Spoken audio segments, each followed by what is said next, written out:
O alcalde José Ramón Romero e edil de Servizos Sociais Raúl Treus presentaron hai uns días en Madrid este proxecto a directora xeral do Instituto da Mocidade, órgano dependente do Ministerio de Dereitos Sociais e Axenda 2030, María Teresa Pérez Díaz. A proposta coa que o Concello busca ofrecer un programa integral de inclusión social, laboral e de formación para persoas de entre 18 e 25 anos, mozos estutelados pola Administración, que veñen de centros de menores ou pisos compartidos, e tamén mozos que proveñen de familias de risco e situación de vulnerabilidade. Todos eles sen ningún tipo de recurso ou cumprir a maioría de idade. A verdade é que é un proxecto interesante porque, detectamos que os nosos xoves entre os 18 e 25 anos teñen unha desprotección unha vez que foron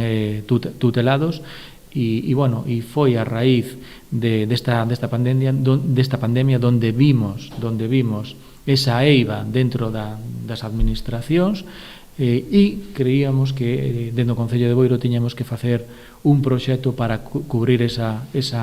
eiva e hoxe por hoxe é unha realidade. Segundo explicaron fontes municipais, este proxecto cumpre con 11 dos 17 obxectivos de desenvolvemento sostible da Axenda 2030, ao tratarse dun proxecto innovador e sen precedentes en materia de sostenibilidade, igualdade, saúde e benestar, convertendo nun proxecto ambicioso cun ámbito xa supramunicipal. Darlle non só un aloxamento temporal, sino un aloxamento, unha formación, un asesoramento e unha intervención. Eso é unha malla que xa existe en Boiro de antes. En Boiro hai toda unha rede social, cultural e económica que as entidades sociais, con as Cruz Rojas e con Cáritas, en materia tamén de formación, co vivero de empresas, a zona coworking, os obradoiros de emprego, os cursos AFDS, os programas integrados de emprego.